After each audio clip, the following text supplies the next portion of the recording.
Hi welcome back to my channel. This is Yashaswini Lokesh.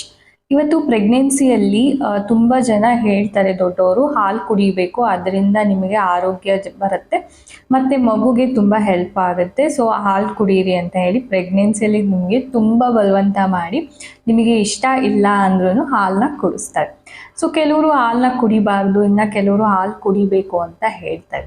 So ಸಾಕಷ್ಟು confusions ಇರುತ್ತೆ ಪ್ರೆಗ್ನೆನ್ಸಿಯಲ್ಲಿ ಹಾಲು ಕುಡಿಬೇಕಾ ಬೇಡವಾ ಅನ್ನೋದು.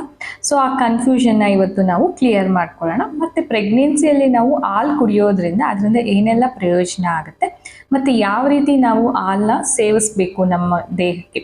ಅದರಲ್ಲೂ ಪ್ರೆಗ್ನೆನ್ಸಿ ಟೈಮಲ್ಲಿ ನಾವು ಜಾಸ್ತಿ ಕೇರ್ಫುಲ್ಲಾಗಿ ಇರಬೇಕಾಗತ್ತೆ. ಸೊ ನಾವು ಎಷ್ಟು ಪ್ರಮಾಣದಲ್ಲಿ ಹಾಲನ್ನ ತಗೋಬೇಕು ಅನ್ನೋದನ್ನ ಈ ವಿಡಿಯೋದಲ್ಲಿ ನಾನು ನಿಮಗೆ ತಿಳಿಸ್ಕೊಡ್ತೀನಿ. ಸೊ ಇನ್ನೂ ಯಾರೆಲ್ಲ ನನ್ನ ಚಾನಲ್ಗೆ ಸಬ್ಸ್ಕ್ರೈಬ್ ಆಗದಲ್ಲೇ ವೀಡಿಯೋಸ್ಗಳನ್ನ ನೋಡ್ತಾ ಇದ್ದೀರಾ, ಪ್ಲೀಸ್ ಸಬ್ಸ್ಕ್ರೈಬ್ ಆಗಿ. ಇನ್ನಷ್ಟು ನಾನು ಪ್ರೆಗ್ನೆನ್ಸಿ ಟಿಪ್ಸ್ ಬಗ್ಗೆ ತೊಗೊಂಡು ಬರ್ತೀನಿ. ಸೊ ಬನ್ನಿ ಇವಾಗ ಟಾಪಿಕ್ಗೆ ಹೋಗೋಣ. ಸೊ ನಾವು ಹಾಲನ್ನ ಯಾವ ರೀತಿ ಕುಡಿಬೇಕು ಅನ್ನೋದನ್ನ ಫಸ್ಟ್ ತಿಳ್ಕೊಬೇಕು. ಹಸಿ ಹಾಲು ಅಂದರೆ ರಾ ಮಿಲ್ಕ್ ಅದನ್ನು ಕುಡಿಬಾರ್ದು, ಯಾಕೆಂದರೆ ಅದರಲ್ಲಿ ಬ್ಯಾಕ್ಟೀರಿಯಾ ಇರುತ್ತೆ. ಅದು ನಮ್ಮ ಜೀರ್ಣಕ್ರಿಯೆಗೆ ತೊಂದರೆ ಆಗುತ್ತೆ ಮತ್ತು ಕಾನ್ಸ್ಟಿಪೇಷನ್ ಪ್ರಾಬ್ಲಮ್ ಜಾಸ್ತಿ ಆಗುತ್ತೆ. ಸೊ ಇದನ್ನು ಅವಾಯ್ಡ್ ಮಾಡಬೇಕು ಅಂದರೆ ನಾವು ಯಾವತ್ತೂ ಅಷ್ಟೇ ಹಾಲನ್ನ ಕುದಿಸ್ಬೇಕು. ನೀವು ಹಾಲಿಗೆ ಫುಲ್ಲು ನೀವು ಗಟ್ಟಿ ಹಾಲನ್ನೇ ತೊಗೋಬಾರ್ದು. ಈಗ ಸಾಮಾನ್ಯ ಎಲ್ಲರ ಮನೆಯಲ್ಲೂ ಪ್ಯಾಕೆಟ್ ಹಾಲೇ ಸಿಗೋದು, ಹಳ್ಳಿ ಕಡೆ ಆದರೆ ನಿಮಗೆ ಹಸುವಿನ ಹಾಲು ಸಿಗುತ್ತೆ. ಸೊ ಯಾವುದೇ ಹಾಲಾದರೂ ಅಷ್ಟೇ, ನೀವು 200 ml ಅಷ್ಟು ಹಾಲು ಅಥವಾ 250 ml ಅಷ್ಟು ಹಾಲು ತೊಗೊಂಡಿದ್ದೀರಾ ಅಂದರೆ ಅದಕ್ಕೆ ಅರ್ಧದಷ್ಟು ಸ್ವಲ್ಪ ನೀರನ್ನ ಆ್ಯಡ್ ಮಾಡ್ಕೊಂಡು ಕಾಯಿಸ್ಕೋಬೇಕಾಗತ್ತೆ. ಗಟ್ಟಿ ಹಾಲು ಯಾವತ್ತೂ ಅಷ್ಟೇ ನಾವು ಕುಡಿಬಾರ್ದು. ಗಟ್ಟಿ ಹಾಲು ಕುಡಿಯೋದ್ರಿಂದ ನಮ್ಮ ಜೀರ್ಣಕ್ರಿಯೆಗೆ ತೊಂದರೆ ಆಗುತ್ತೆ, ಕಾನ್ಸ್ಟಿಪೇಷನ್ ಪ್ರಾಬ್ಲಮ್ ಬರುತ್ತೆ. ಹಾಲನ್ನ 5 ರಿಂದ 10 ನಿಮಿಷ ಆದರೂ ಕಾಯಿಸ್ಬೇಕು, ಒಂದು ಕುದಿ ಬರಲೇಬೇಕು. ಹಾಲು ಚೆನ್ನಾಗಿ ಕುದ್ರೇ ಅದರಲ್ಲಿರೋ ಬ್ಯಾಕ್ಟೀರಿಯಾ ಎಲ್ಲ ಸತ್ತೋಗುತ್ತೆ. ಅದರಲ್ಲಿ ಯಾವುದೇ ರೀತಿಯಾದ ನಮಗೆ ಇನ್ಫೆಕ್ಷನ್ಸ್ ಆಗೋ ಥರ ಇದ್ದರೆ, ಅದರಲ್ಲಿ ಏನಾದ್ರೂ ಅಲರ್ಜಿ ಆಗೋದಿದ್ರೆ ಅದೆಲ್ಲ ನಾವು ಕುದಿಸಿದಾಗ ಹೋಗಿಬಿಡುತ್ತೆ.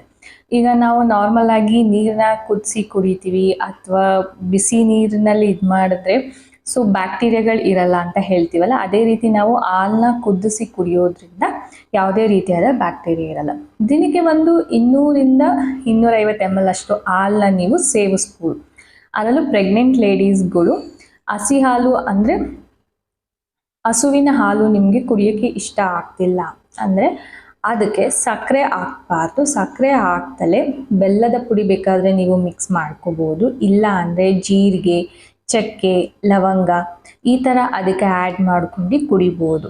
ಇಲ್ವಾ ಸ್ವಲ್ಪ ಅರಿಶಿನ ಪುಡಿ ಹಾಕ್ಕೊಂಡು ಕುದಿಸಿ ಕುಡಿಯೋದ್ರಿಂದ ನಿಮಗೆ ಹೊಟ್ಟೆ ಒಳಗಡೆ ಇರೋ ಯಾವುದೇ ಟಾಕ್ಸಿಕ್ಸ್ ಆದ್ರೂ, ತುಂಬ ಡೈಜೆಸ್ಟಿವ್ ಪ್ರಾಬ್ಲಮ್ಸ್ ಇದ್ರೂ ಅದು ಕೂಡ ಕಮ್ಮಿ ಆಗುತ್ತೆ. ಮಗುಗೂ ಕೂಡ ಒಳ್ಳೆ ಆರೋಗ್ಯ ಬರುತ್ತೆ. ಹಾಲಿನಲ್ಲಿ ಕ್ಯಾಲ್ಶಿಯಂ, ವಿಟಮಿನ್ಸ್, ಪ್ರೋಟೀನ್ಸ್ ಮತ್ತು ಕಾರ್ಬೋಹೈಡ್ರೇಟ್ಸ್ ಜಾಸ್ತಿ ಇರುತ್ತೆ. ಅದರಲ್ಲೂ ವಿಟಮಿನ್ B2 ಕೂಡ ಜಾಸ್ತಿ ಇರುತ್ತೆ. ಇದೆಲ್ಲ ನಿಮ್ಮ ಮಗುವಿನ ಆರೋಗ್ಯಕ್ಕೆ ಒಳ್ಳೆಯದು ಮತ್ತು ಮಗುವಿನ ಬೋನ್ ಬೆಳೆಯೋದಕ್ಕೆ ಕೂಡ ತುಂಬ ಒಳ್ಳೆಯದಾಗುತ್ತೆ. ಬೋನ್ಗೆ ಒಳ್ಳೆ ಸ್ಟ್ರೆಂತ್ ಕೊಡುತ್ತೆ.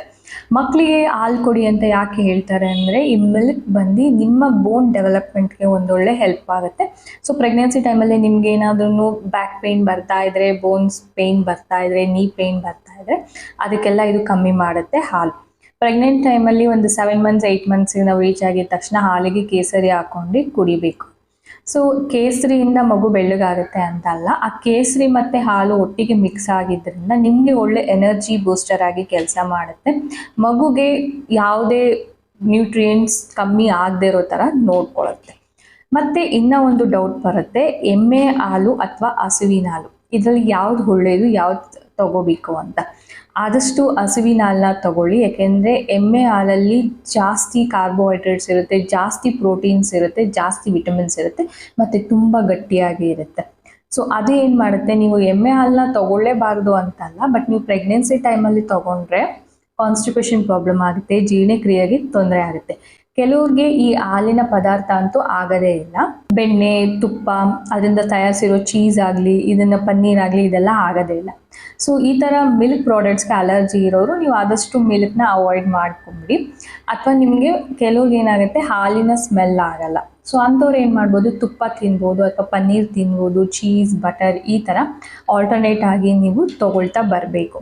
ಸೊ ನಾವು ಯಾವ ಫುಡ್ಡಲ್ಲಿ ಕಾರ್ಬೋಹೈಡ್ರೇಟ್ಸ್, ಪ್ರೋಟೀನ್ಸ್ ಎಲ್ಲ ಇರುತ್ತೆ ಅದನ್ನು ನೀವು ತೊಗೊಳ್ತಾ ಬರಬೇಕಾಗತ್ತೆ.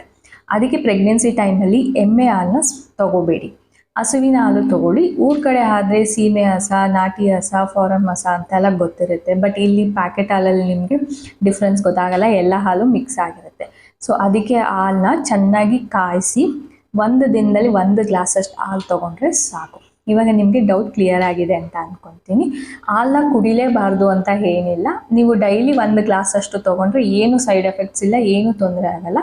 ಅದರಿಂದ ನಿಮಗೆ ಏನೆಲ್ಲ ಬೆನಿಫಿಟ್ಸ್ ಆಗಬೇಕು ಆ ಬೆನಿಫಿಟ್ಸ್ ನಿಮಗೆ ಸಿಗುತ್ತೆ. ಯಾರಿಗೆಲ್ಲ ಹಾಲು ಕುಡಿದ್ರೆ ಆಗಲ್ಲ, ಆ ಸ್ಮೆಲ್ ಆಗಲ್ಲ, ಅವ್ರು ಬೇಕಾದರೆ ಅದ್ರ ಆಲ್ಟರ್ನೇಟ್ ಆಗಿರುತ್ತಲ್ಲ ಪನ್ನೀರ್, ಬಟರ್, ಚೀಸ್, ಅದನ್ನು ನೀವು ತೊಗೋಬೋದು. ಸೊ ಈ ವಿಡಿಯೋ ನಿಮಗೆ ಯೂಸ್ಫುಲ್ ಆಗಿದೆ ಅಂತ ಅಂದ್ಕೊತೀನಿ. ಈ ವಿಡಿಯೋ ನಿಮಗೆ ಇಷ್ಟ ಆಗಿದರೆ ಲೈಕ್ ಮಾಡೋದನ್ನ ಮರಿಬೇಡಿ. ಹಾಗೆ ನನ್ನ ಚಾನಲ್ಗೆ ಸಬ್ಸ್ಕ್ರೈಬ್ ಆಗಿ. Thanks for watching.